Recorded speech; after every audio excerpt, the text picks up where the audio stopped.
भगवान बनना है, भगवान के बाजू बैठना, वो भगवान बनने की कला को आत्मसात करना, भगवान बनने की हैसियत को अपने अंदर लाना और अपना मंगलाचरण चल रहा है मार्ग प्रभावना पर कि तीर्थंकर बनना है तो पूज्य गुरुदेव की जैसी प्रभावना करना है। और पूज्य गुरुदेव ने क्या प्रभावना करी अपने जीवन में कि तीर्थंकर बनना है तो हथकरघा को पहनकर करो प्रभावना, तीर्थंकर बनना है तो गौशालाओं के मूक पशुओं की सेवा करके करो प्रभावना, तीर्थंकर बनना है तो प्रतिभा स्थली में बहनों को पढ़ाकर करो प्रभावना, तीर्थंकर बनना है तो पूर्ण आयु की शुद्ध औषधि को लेकर करो प्रभावना, तीर्थंकर बनना है तो शांति धारा के मर्यादित दूध से बने पदार्थों को लेकर करो प्रभावना, और तीर्थंकर बनना है तो पूरी मैत्री के शुद्ध उत्पादनों को लेकर करो प्रभावना, तीर्थंकर बनना है तो हिंदी के शुद्ध शब्दों का उच्चारण को बोलकर करो प्रभावना, और तीर्थंकर बनना है तो मुखमाटी जैसे हाइको जैसी कृतियों को पढ़कर करो प्रभावना।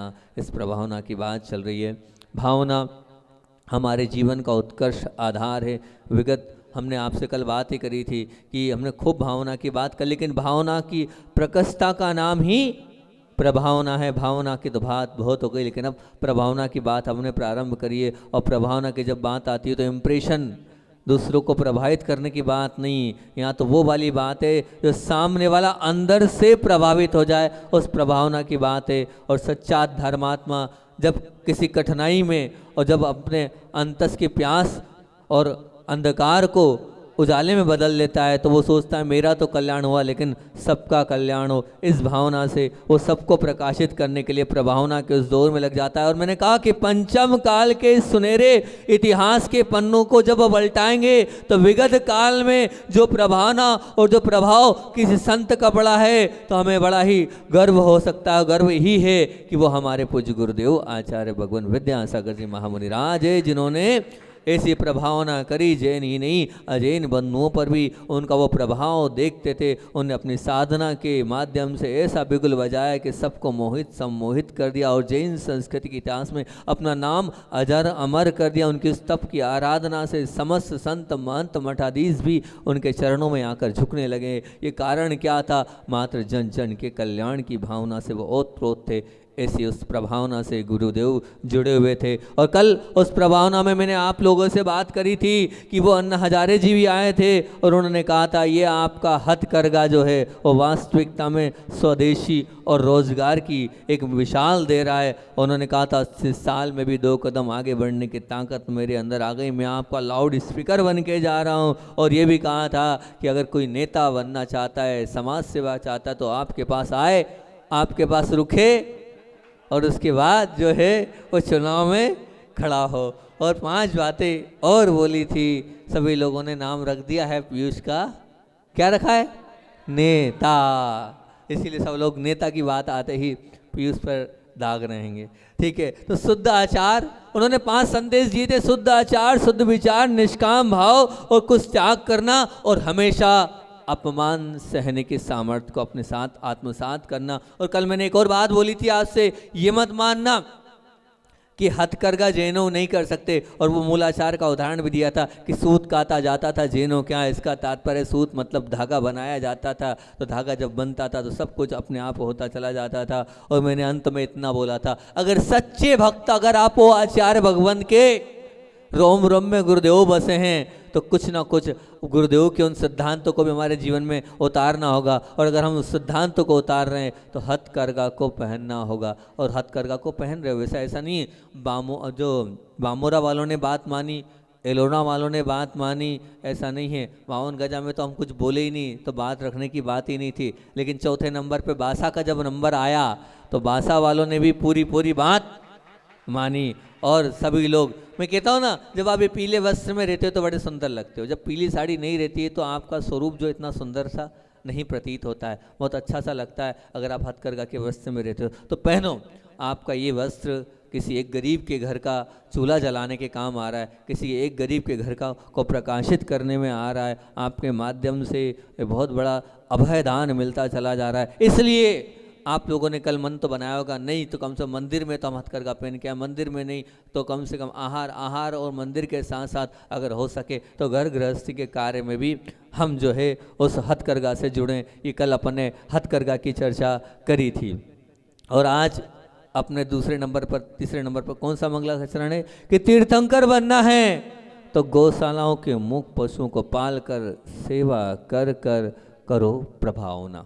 बस प्रभावना की बात चल रही है और मुख पशुओं की चर्चा अपन कर रहे हैं कि अपना और अपने परिवार का, हो सकता है अधिक आप श्रद्धा भाव वाले हों तो समाज का, और ज़्यादा से ज़्यादा और अच्छे व्यक्तित्व हो तो शायद देश का की चिंता तो बहुत करते हैं, पर जो जीव मात्र की चिंता करने वाला है वही जिन बनता है।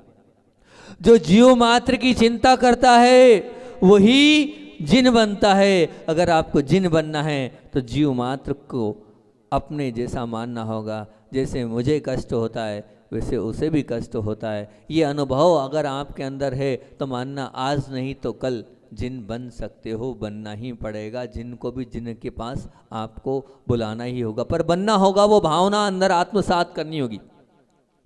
अहिंसा परम धर्म बोलने से धर्म प्रभावना नहीं होगी। वह अहिंसा हमारे जीवन में कितनी है उसे पूज्य गुरुदेव ने कहा तो कहा पर अपने आशीर्वाद से करके भी बताया। कहा नहीं और साथ साथ में क्या हुआ, करके भी बताया पूज्य गुरुदेव ने। तो अब वास्तविकता में आप गुरुदेव से जुड़े हैं तो पूरे पूज्य गुरुदेव ने तो पूरे भारतवर्ष में अहिंसा के हो रहे तांडव पर अंकुश लगाकर अजैन बंधुओं के समक्ष गौशाला का संयोजन करके सबके बीच में जैन धर्म की प्रभावना की सुगंध फैलाई। ये है अहिंसा धर्म की साक्षात स्थापना। इसको साक्षात स्थापना मानना। क्यों साक्षात स्थापना मानना? क्योंकि उन्होंने जो सबके बीच में इतनी सारी गौशालाओं को खोल कर बता दिया कि नहीं, जैनों के पास भी दया और करुणा है, ये मान के चलना। और वो मैंने आपको बताया था पूज्य गुरुदेव का संस्मरण कि जब राजस्थान में अकाल पड़ा था, उस राजस्थान के अकाल में आचार्य से दबीभूत हो गए थे और उन्होंने कहा था जितनी भी वहाँ पशु हैं उन सब पशुओं को लाए, हम संरक्षण संवर्धन देंगे। और तो और पूज्य गुरुदेव उस हर्पिस जैसे रोग में भी एक पूरी ट्रेन भरकर आई थी राजस्थान से, और ट्रेनों की आगवानी करने के लिए, उन पशुओं की आगवानी करने के लिए पूज्य गुरुदेव समस्त संघ के साथ उस बीमारी में भी एक एक कदम चल चल कर दया और करुणा की उस मिसाल को बताने के लिए वो पेंड्रा रोड पहुंचे थे और उन्होंने वो आगवानी उन पशुओं को करी थी। वो हजारों पशु जब वहाँ से निकले थे तो आचार्य भगवान की आंख से आंसू आ रहे थे कि देखो कितने हष्ट पुष्ट पशु हैं और किस प्रकार से उनको जो है उस समय राजस्थान में खाने को नहीं था, अकाल पड़ गया था तो टीका लगाया और छोड़ दिया, जिसको ले जाना हो सो ले जाए और पाल ले। ये वस्तु परिस्थिति थी। तब जाके जो जीव मात्र के कल्याण की भावना और दया की भावना रखता है वो तो चिंता करता ही करता है। उन्होंने चिंता करी, उन हजारों पशुओं का संरक्षण संवर्धन के लिए अपना पूरा आशीर्वाद भी दिया और समय भी दिया और चिंता भी करी, और साथ साथ अपने चित्त में उनका कैसा कल्याण हो इस भावना को रखते हुए सबको संबोधन भी दिया। ये है वास्तविकता में तीर्थंकर बनने की कला से जोड़ने के लिए। इस प्रकार के परिणाम जब तक हमारे नहीं बनेंगे तब तक हम तीर्थंकर नहीं बन सकते हैं। पूज्य गुरुदेव की असीम अनुकंपा से जो देवोदय महासंघ के कार्यकर्ताओं के द्वारा जो सैकड़ों गौशालाओं में और लाखों पशुओं का संरक्षण और संवर्धन हो रहा है, कान खोलकर सुन लो, ये एक सक्रिय प्रभावना है। कौन सी प्रभावना है? सक्रिय प्रभावना है। इसको सक्रिय प्रभावना बोलेंगे। बोलने से कुछ नहीं, करके दिखाया है देवोदय महासंघ के उन कार्यकर्ताओं ने। और आज जगह जगह गौशालाएं चल रही है। उन गौशालाओं के माध्यम से एक वास्तविकता में जैन समाज ने बहुत बड़ी प्रभावना करी। और वो जैन समाज की प्रभावना नहीं है, वो पूज्य गुरुदेव की प्रभावना है। वो पूज्य गुरुदेव का नाम है, वो पूज्य गुरुदेव के द्वारा जगाई गई अलख है। उसके माध्यम से आज सभी लोग चेते हैं और चेतना जगी है। उस चेतना के माध्यम से प्रभावना हो रही है। और हम आपको बताएं, गौशाला की प्रभावना से अजैन संतों ने भी स्वीकार किया है उस चीज़ को। और कहाँ है, हिंदू होकर हम गायों को बचा नहीं पाए और एक जैन संत ने इसका बीड़ा उठाया और पूरे देश में करके बता दिया। इस धरती पर सच्चे कृष्ण ने जन्म लिया। एक प्रवचन में कहा था एक हिंदू वैष्णव साधक ने कि इस धरती पे साक्षात कृष्ण के रूप में जन्म लिया है, तो उन्होंने लिया है आचार्य भगवान विद्यासागर जी महामुनि राज ने। और उन्होंने कृष्ण बनकर उन गायों के ऊपर, उन मूक पशुओं के ऊपर उपकार करके वो गौशालाओं के लिए संरक्षण और संवर्धन प्रदान किया। आप कितने गुरुदेव की उन भावनाओं को पूरा करने में अपने लिए तैयार है, बताइए। तो सबसे बड़ी प्रभावना है इस युग की तो यही है कि पूरी दुनिया तो उन वृद्ध पशुओं को, जो वृद्ध पशु थे, उन वृद्ध पशुओं को निरुपयोगी मानकर और कत्ल खानों के भेजने के लिए कानून बना रहे थे। जब मैं साक्षात सामने था, जब ये बात आचार्य श्री के पास पहुंची, आचार्य श्री ने पूरी ताकत लगा दी, यहाँ तक कि स्वयं भी उसके लिए विशुद्धि बढ़ाई, स्वयं भी माला फेरी, और माला फेरने के साथ साथ पूज्य गुरुदेव को दो समय मैं बहुत वैसा देखा, एक तो बड़े बाबा के लिए और दूसरा काय के लिए, इस पशु संवर्धन के लिए। दो चीज़ों के लिए मैंने गुरुदेव को देखा, अंदर से ऐसा था। और उस समय एक जैन साहब को जो कि ब्रह्मचारी थे पूरे से लगा दिया, और लगाने के बाद ये कहा कि तुम्हें ये करना है, वकील हो तो वकालत करो। और वास्तविकता में वो वकील तो थे ही, उन्होंने पूरी ताकत लगा दी। और पूरी ताकत लगाने के बाद वो जब वो आया था बीना 12 में हमारी दीक्षा के बाद, जब वो कानून बनकर आया था, 108 पेज का आया था, वो 108 पेज का कानून जब बनकर आया था कि नहीं, ये जो पशु हैं ये निरुपयोगी नहीं है, इन्हें काटना नहीं चाहिए था। उस समय की अगर आचार्य श्री की चेहरे की प्रसन्नता, भाव भंगिमी आप देखते, कैसे गुरुदेव प्रसन्न थे। जैसे एक बच्चे को सब कुछ मिल जाता है, ऐसे गुरु जी इतने प्रसन्न थे। ऐसा प्रवचन और ऐसा बिल्कुल वो दिन भर मुस्कुरा, जिसको देख रहे थे वो मुस्कुराते थे, उनको लग रहा था मुझे सब कुछ मिल गया। मैंने कहा देखो बताओ, उधर हुआ तो वो पशुओं के लिए, लेकिन ये कितने प्रसन्न हैं, ये कितना मान रहे हैं कि भैया सब कुछ मेरे को मिल गया है, मुझे मिल गया है। आपको लाखों करोड़ों मिलने के बाद जैसे आप प्रसन्न होते हो, वैसे गुरुदेव उस समय प्रसन्न थे, क्योंकि बहुत बड़ा काम हो गया था, नहीं तो फिर आप रोक नहीं पाते। आज ट्रक आप रोक रहे हो तो वो पूज्य गुरुदेव के कारण आज वहाँ गाय जो हैं आप रोक पा रहे हो। न आज कोई भी बजरंग दल हो या विश्व हिंदू परिषद हो, ये अगर सक्रिय हैं तो उनको आचार्य भगवान का उपकार मानना चाहिए कि आचार्य भगवान ने अलग जगह ही, नहीं तो कानून बन जाता कि अब भैया इनकी उम्र हो गई है, बात खत्म, अब आप रोक नहीं सकते उनको, वो कटने ही जाएंगे, नियम से कटने जाते। एक कानून बन रहा था, इस कानून को सरकार देती, इस कानून के विरोध में आचार्य भगवान ने अलग जगाई, और अलग जगाने के साथ साथ वो जीते भी। वो नहीं जीते, उनकी तपस्या ने वो जो बहुत बड़ा कोर्ट में केस चल रहा था उसको जिताकर बता दिया कि जिसके अंदर दया और करुणा होती है, तपस्या का परिणाम निश्चित रूप से मिलता ही मिलता है। और यहाँ तक हम तो इतनी बात बोलेंगे कि पूज्य गुरुदेव की जब भावना होती है तो मध्य प्रदेश शासन पर ने भी इस पर विचार किया, और गो संवर्धन के लिए अनेक अनेक योजनाएं आज हमारी मध्य प्रदेश सरकार निकाल चुकी है और निकाल रही है इस प्रकार से। और वो भी क्या बड़ा ही बहुत अच्छा होना चाहिए कि वो गुरुदेव के नाम से जितनी योजनाएं, वो जैन समाज के लिए एक सात्विक अभिमान का विषय होना चाहिए कि मध्य प्रदेश सरकार भी गुरुदेव के लिए उनकी भावना अनुसार और उसी के लिए अनुदान देकर गौशालाओं को संचालन में सहयोगी है। और शिवराज सिंह चौहान मानना पड़ेगा, मुख्यमंत्री महोदय जो थे, पूर्व मुख्यमंत्री काफ़ी समय तक रहे, उन्होंने हमेशा गौशालाओं के लिए अपनी तरफ से अनुदान राशि दी है। और उन्होंने ये मत मानना कि वो कहना चाहिए हिंदुत्व के कारण दिए या इसका, नहीं, उन्होंने सिर्फ और सिर्फ आचार्य भगवान की आज्ञा से सब किया। और आज्ञा से किया इसीलिए हर एक में उन्होंने नाम भी दिया विद्यासागर, हर एक योजनाओं में उन्होंने आचार्य भगवान का नाम दिया। विचार करना, ये कोई बहुत छोटी मोटी बात नहीं होती है कि सरकार की योजनाएं हमारे गुरु के नाम से चल रही है, ये कम है क्या? वो सरकार की योजनाएं जो है वो गुरुदेव के नाम से प्रेषित है की, तो ये बहुत बड़ी प्रभावना है, ये बहुत बड़ा कार्य है, ये एक समीचीन कार्य है और सक्रिय कार्य है। और इस सक्रिय कार्य को मानना भी पड़ेगा आपके कि जैन अजैन सबके बीच में आचार्य भगवान का नाम उन योजनाओं के तहत पहुंचता चला गया। उन योजनाओं के तहत सबके बीच में आचार्य श्री पहुँचे। वो था उनका वो गौशाला के प्रति, गौशालाओं के प्रति उनका रुझान, गौशालाओं के प्रति उनकी रुचि और जीव दया के प्रति रुचि। उस रुचि के कारण गौशालाएँ संचालित हो रही है। और पशुओं को पालना जैसा जो काम, ये मतलब एक बहुत बड़ी धारणा थी जैन समाज की, आज भी है। बहुत सारे संकुचित मानसिकता के लोग मानते हैं, लेकिन पूज्य गुरुदेव ने वैसे तो इस चीज़ को खुलेआम अपने प्रवचनों में कहकर बताया है कि पशुओं को पालना जैनों का काम नहीं है, ये गलत धारणा है।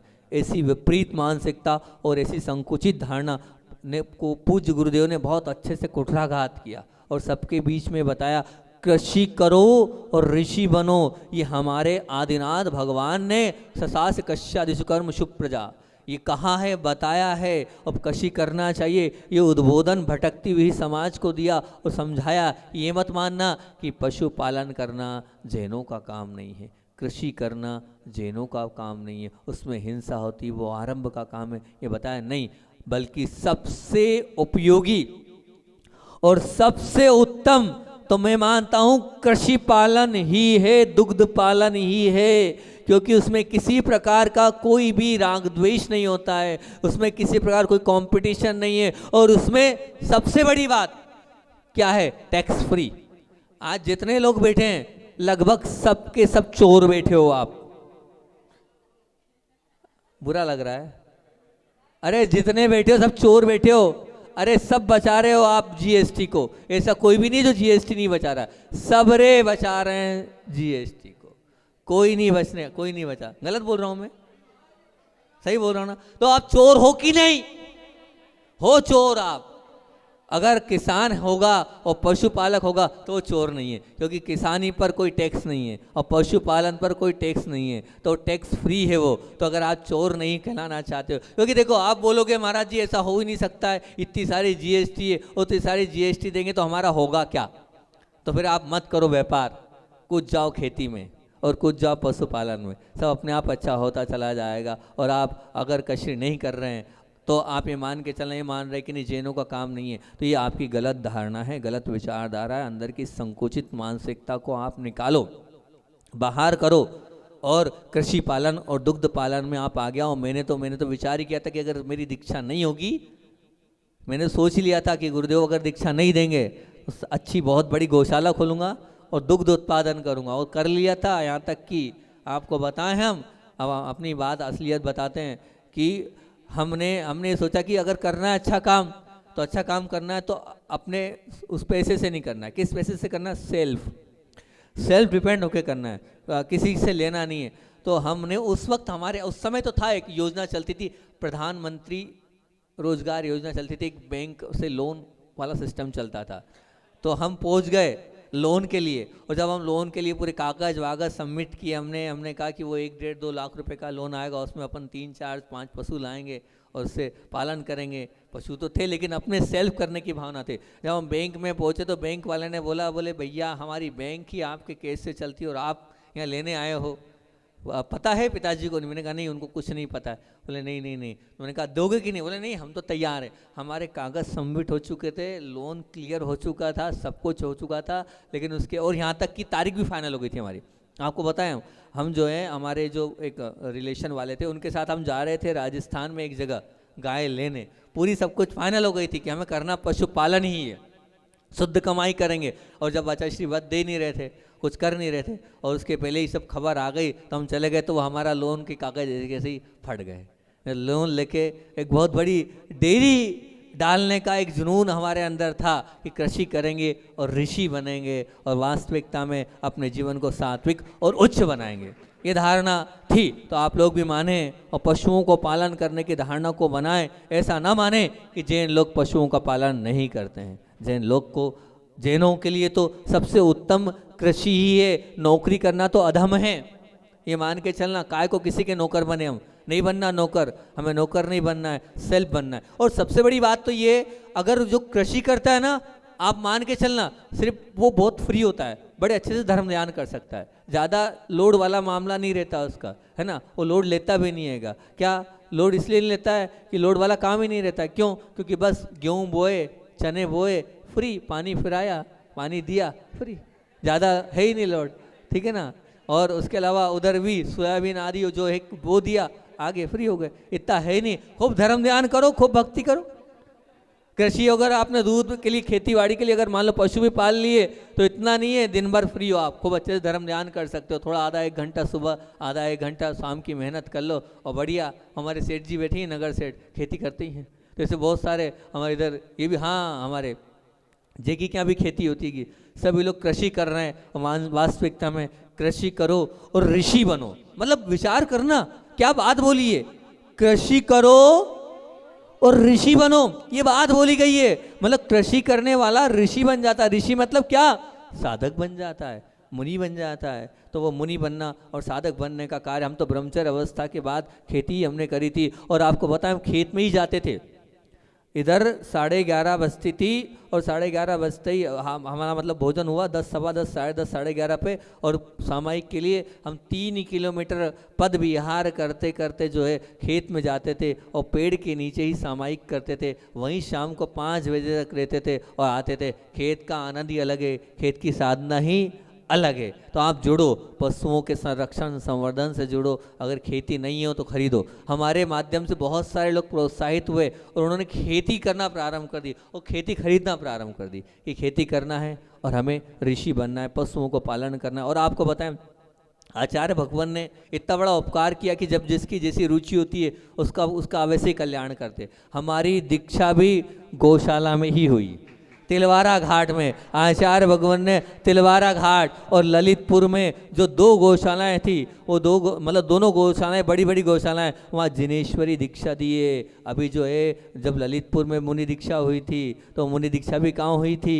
वो ललितपुर गौशाला में हुई। हमारी दीक्षा भी कहाँ हुई? तो गौशाला, मतलब 2 दीक्षाएं हुई, दिगंबरी दीक्षा। और दोनों दीक्षाएं कहाँ हुई है? तो गौशालाओं में ही वहाँ पर दीक्षा हुई है। पूरी समाज और पूरी देश को वो गौशाला बता दी कि गौशाला पालना और गौशालाओं का संरक्षण करना ये सच्ची प्रभावना है, सच्चा स्वरूप है, सच्चा धर्म है। इसको आप स्वीकार करें, मानते चलें। और आपको इतना और कहूँगा कि आप उन लोगों को जो गौशालाएँ चला रहे हैं, तन से, मन से और अगर धन से भी अगर जितना सहयोग वो कर रहे हैं तो उन गौ सेवकों को, उन गो पालकों को आप कम से कम उनकी सराहना करो, उनकी पीठ थपथपाओ, उनका उत्साह वर्धन करो। तो कम से कम वो कार्य में और आगे बढ़ेंगे कि हाँ भैया कुछ नहीं, आप नहीं जा सकते हो मत जाओ, पर जो कर रहे हैं उनके लिए अच्छा तो कहो। आप वो भी पीठ भी थपथपा नहीं रहे हो, उनके लिए अच्छा भी नहीं कर रहे हो। हमसे बामोरा वाले बोले महाराज जी बताया, तो अब वो तो जो बताया वो आपके बीच में रख रहा हूँ। बोले महाराज जी हमने एक योजना बनाई। क्या योजना बनाई? बोले गौशाला के लिए, गोग्रास के लिए, गौशाला के लिए, गोग्रास के लिए, शांति धारा के लिए या और बहुत सारी योजना के लिए आपका काम नहीं हो रहा है। आप यहाँ दान दो और दान दोगे तो आपका काम होगा। बोले 50-100 उदाहरण हैं हमारी गौशाला में इस निमित्त से दान दिया। हालांकि सब है नहीं, लेकिन मतलब मैं ये नहीं कहता इसलिए ऐसा करो, पर बोले लोगों ने किया, गौशाला में दान दिया और गौशाला के दान के माध्यम से उनके काम होते चले गए। ये बामोरा की गौशाला वालों ने हमें शेयर किया। तुम्हारा ये काम रुक रहा है, कोई बात नहीं, यहाँ पर दान कर दो, शांति धारा करा दो, गौशाला के नाम पर पैसा यहाँ भेज दो या गोग्रास भिजवा दो या इस प्रकार से कुछ हमारी योजना से जुड़ जाओ, आपका काम होगा। होता है। जीव दया और करुणा के साथ आप धर्म ध्यान करोगे तो निश्चित रूप से मान के चलना आपका वो सब कार्य होता चला जाएगा। इसलिए बार बार कह रहा हूँ, कम कुछ करो या ना करो, पर जो कर रहे हैं उनका सपोर्ट करो। और आज गौशाला की बात चल रही है तो इतना नियम ले लो, महाराज जी नहीं है हमारे गांव में, ठीक है, लेकिन साल में एक बार, 6 महीने में एक बार, महीने में एक बार कम से कम हम गौशालाओं में जाएंगे और कुछ ना कुछ तो खिलाकर आएंगे। इतना तो कर सकते हो। बोलो कर सकते हो कि नहीं कर सकते हो जाएगा तो गुरु जी की प्रभावना में 4 चांद लग जाएंगे कि हाँ भैया बहुत बड़ा कार्य हमने ये किया। हो जाएगा नहीं होगा? बोलो तो। कोई जितना तुम्हारा लगता है उतना नियम ले लो कि साल में एक बार जाएंगे। आसपास कहीं तो गौशाला होगी, वहाँ चले जाना। और नहीं लगता है महाराज जी हम नहीं जा पाएंगे, गौशाला नहीं हो पा रहा है, तो एक काम इतना कर लेना कि जो हमारे यहाँ के पशु हैं उनको रोटी खिला देना, उनको कुछ ना कुछ कर देना, उनके लिए कर देना। बहुत अच्छा काम यहाँ के बच्चों ने किया, मैं उसके लिए बहुत प्रसन्न हूँ और आशीर्वाद यहाँ की युवा बच्चों को देता हूँ कि जब दीक्षा दिवस था तो दीक्षा दिवस पे तो बहुत बड़े बड़े मनाए गए हमारे दीक्षा दिवस, पर यहाँ का दीक्षा दिवस जो बनाया वो बहुत सार्थक दीक्षा दिवस था। इसलिए था, हम तो कभी आज तक दीक्षा दिवस से बोले नहीं, आज तक नहीं बोले, कभी नहीं बोले। भाई एक ही बार आचार्य श्री की आज्ञा से बहुत ज़्यादा ज़बरदस्ती हुई थी तो वहाँ पर हम रामटेक में बोले। बाकी इतने साल का इतिहास है कि अपने दीक्षा दिवस पर हम स्टेज पर बैठते ही नहीं है। जिसको मनाना है वो समाज मनाए, खूब अच्छे से मनाए। दीक्षा दिवस मुझे मनाना है तो मैं अपने अंदर जाके मनाऊंगा। लेकिन बासा जैन समाज ने दीक्षा दिवस सार्थक किया। क्या? उन्होंने जितने पशु थे उन सब पशुओं को क्या एक पट्टा, रेडियम पट्टा, मैंने पूछा क्या होता है तो रेडियम पट्टा ऐसा है कि रात में कोई गाड़ी जा रही है तो चमकेगी, ताकि कोई रात में कोई पशु ठोकर या कोई गाड़ी से टक्कर मार के उनका जीव घात ना हो, कोई एक्सीडेंट ना हो। तो ये एक कार्य है, ये हर साल करना, अगर जुड़े हो ना प्रतिवर्ष करना बच्चों, ये कार्य बहुत अच्छा है। इस कार्य का मैं पूरा समर्थन करता हूँ। ये कार्य दया और करुणा से ओतप्रोत है। और दूसरा कार्य उन लोगों ने कहा था वृक्षारोपण, वृक्षों को लगाया था। दोनों कार्य गुरुदेव के बहुत अच्छे हैं, इन कार्यों को करो, ये सच्ची प्रभावना है। बाकी सब कोई प्रभावना नहीं है। तुम अगर किसी गीत वाले को बुला लेते, गा लेते, बजा लेते, वो कोई प्रभावना नहीं है। तुम अगर क्या बोलते, तुम उसको बुलाते हो, आस्तिक को बुला लेते। बाकी सब लोगों ने खूब बड़ी बड़ी भजन संध्याएं करी, खूब ये किया है, ये करो, पर उसके साथ साथ ये करोगे तो क्या है कि भोजन में सब प्रकार का होना चाहिए ना, नमक भी होना चाहिए, मीठा भी होना चाहिए, तो नमकीन भी होना चाहिए। तो बस ये कार्य भी होना चाहिए। ये सेवा का कार्य वास्तविकता में प्रभावना का कार्य। उन गायों के लिए आपने विचार किया, पर बार बार कहूँगा कि विश्व हिंदू परिषद, बजरंग दल जैसी अनेक समाज सेवी संस्थाओं ने भी खुले मन से इस कार्य की प्रशंसा करी है। आपका कार्य छोटा मोटा नहीं है।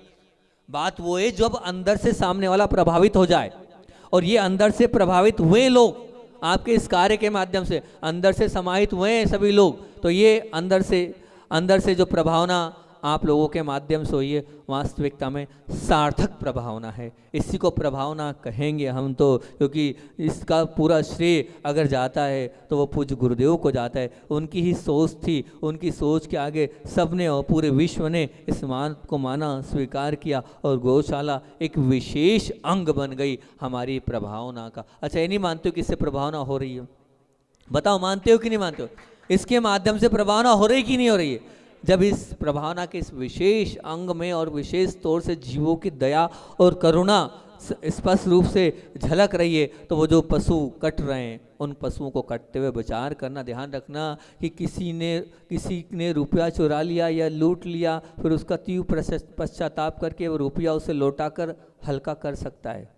भारी सभा में मान लीजिए अपमान भी कर दिया, अपमान करने के बाद भी इज्जत की धज्जियां भी उड़ा दी, और इज्जत की धज्जियां उड़ाने के बाद भी पछतावा है, तो पुनः सबके बीच में क्षमा याचना करके बोझ का दिल का वो हल्का कैसा। किसी के प्राण ले लियो और बाद में संताप हो तो उसका कोई इलाज नहीं है। रुपये के सामने रुपया दे सकते हो, अपमान के सामने क्षमा मांग सकते हो, लेकिन प्राण अगर चले गए तो प्राणों के सामने प्राण वापस नहीं दिए जा सकते, प्राण वापस नहीं किए जाते हैं। तो इसलिए अगर कहीं प्राण लिए जा रहे हैं तो आप बड़ी ही अच्छे से उसको, यहाँ तक कि ध्यान रखना छोटा मोटा कार्य नहीं है, ये बहुत बड़ा कार्य है।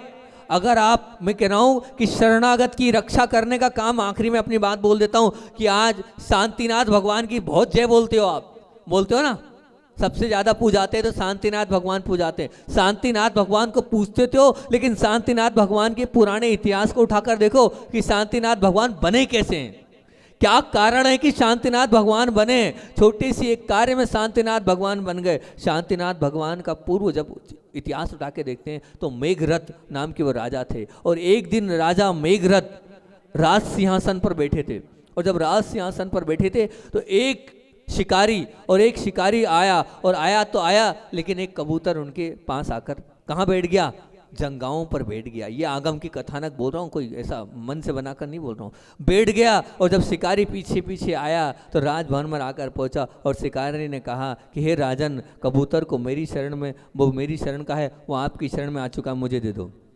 मुझे चाहिए, मुझ पर अन्याय मत करो, वो मेरा शिकार है, वो मेरा है, और आपने उसको शरण दे दी है, कृपया करके मेरा वो कबूतर मुझे वापस दे दो। और अब जो है, उस समय आपको अगर मालूम हो तो क्या कहा था राजा मेघरथ ने, जो मेरी शरण में आ गया मैं उसको नहीं दे सकता हूँ, यह अन्याय है, वो मेरा मांस, मतलब उस मांस के लिए कबूतर को कर रहा था, उससे मुझे मांस की प्राप्ति होगी। तो बोले मैं उसको तो नहीं दे सकता हूँ, मैं अपना मांस दे सकता हूँ, मैं अपना मांस दे सकता हूँ। बोले ठीक है, एक तरफ कबूतर को रखो और जितना वजन आता है उतना मांस आप निकाल के दो। ये है ताकत। उन्होंने निकाली अपना जो भी हथियार था, इधर कबूतर और उधर जो है अपनी जंगा से काट काट कर मांस को तोलते गए। इधर वो कबूतर वजन बढ़ता जा रहा है, एक इधर पैर पूरी पैर की जंगाएं कट चुकी हैगी, और वो आप विचार करना, थोड़ा सा लग जाता है तो खून आती है। और राजा मेघरथ ने कितना सहन शक्ति, कितने सहनशील हो गए। एक पाँव काटा, दूसरा पाँव काटा, वो तो सब अपने आप में यूं ही क्या था आपको बताएं, वो ना तो कबूतर था और ना वो शिकारी था। देवलोक में चर्चा चल रही थी कि अहिंसा धर्म को, करुणा धर्म को, दया धर्म को मानने वाला इस सृष्टि में कोई है तो वह राजा मेघरथ है। वो मेघरथ राजा की परीक्षा करने वो देवलोग आए थे और उन्होंने देखा कि ये राजा क्या कर रहा, पूरे पाँव ही उसने खत्म कर लिए। उसी वक्त वो कबूतर ने भी रूप बदला और देव ने भी रूप बदला और नतमस्तक हो गया। वो इतनी विशुद्धि वाला काम था कि आने वाले समय में वो शांतिनाथ भगवान के रूप में उन्होंने जन्म लिया हैगा और शांतिनाथ भगवान बने। तो इसीलिए आप मान के चलना ये बहुत बड़ा काम है। अगर गौशालाएं हैं और गौशालाओं के माध्यम से आपका पूरा पूरा समर्थन होना चाहिए। आप बहुत अच्छे से उन गौशालाओं को पालें। आपको बताएं कि गौ मांस निर्यात हो रहा है और सरकार की ओर से अलग अलग जो है योजनाएं हो रही है। और बांग्लादेश की सीमा से प्रतिदिन 30,000 गाय इस देश से गैर कानूनी रूप से जा रही है। और पाकिस्तान के उन कत्ल खानों में जो 35% पशु है वो यहीं से जा रहे हैं। कृषि प्रधान बोलने वाला ये देश भी अगर इस प्रकार अत्याचार करेगा जैसे हम में, वैसे उनको हम मानते चलें। और जो लोग ये बोलते हैं कि वो काम के नहीं हैं, तो फिर मैं एक बहुत कटु बात बोल दूँ। वो बोलते हैं वो तो कोई काम के नहीं, वृद्ध हैं, अब क्या करें क्या नहीं करें। तो बुरी बात बोलूँगा, लगेगी बुरी, लेकिन सच्ची बोल रहा हूँ। तो फिर जितने आपके वृद्ध माता पिता हैं ना, उन सबको भी, वो भी कोई काम के नहीं है, उनको भी भेज दो। आप भेज दो अपने माता पिताओं को, जो भी दादा दादी हैं सबको भेज दो, वो भी काम के नहीं है। अरे जिस गाय ने पाला पोसा दूध पिया, अरे एहसान फरामोश तो मत करो उसको। जब वृद्ध अवस्था होती तो उसको छोड़ देते हो कत्ल खानों की तरफ। नहीं, बिल्कुल नहीं। ये बिल्कुल गुरुजी इसके पूरी तरीके से खिलाफ थे। गुरुदेव ने हमेशा इसका जो विरोध किया है, नहीं, जिनने उपकार किया है उन उपकारी को मत भूलो। उस गाय का, उस भैंस का हमारे पर उपकार है, और उपकार अगर चुकाना है तो उन गौशालाओं, क्योंकि आप लोग पालोगे तो है नहीं, वो कुछ कर नहीं रही, लेकिन गौशालाओं में वो अगर पल रहे हैं, पुस रहे हैं, तो आप पूरा संरक्षण और संवर्धन देके इस प्रभावना की, महती प्रभावना में आपका पूरा पूरा निश्चित रूप से सहयोग होना चाहिए। और कल तो आपसे प्रतिभा स्थली की बहनों के विषय में बात करेंगे, उन बच्चों के विषय में कल की अपन बात, क्या वो प्रभावना है और क्या अलग गुरुदेव ने उसके माध्यम से उसकी चर्चा अपन कल करेंगे। इतनी ही अपनी बात को रखते हैं। बोलिए आचार्य भवन विद्यासागर जी महामुनि राज की। नियम आज का और दे देते हैं, रुक जाओ भैया, सब लोग भी आजकल ले रहे हैं, ऐसा सुनने में आया नियम। तो नियम आज का ये हैगा कि दर्पण नहीं देखना है। अगर आज देख लिया है, कल सुबह तक पालना, ठीक है ना। अपने को, आईने को नहीं देखना है किसी भी प्रकार से, ये नियम है। बोधि समाधि परिणाम शुद्धि आत्मोपलब्धि शीर्षक के सिद्ध चिंतामणिम चिंतित वजदान ताम वंदमान श्रीवास्तु देवी।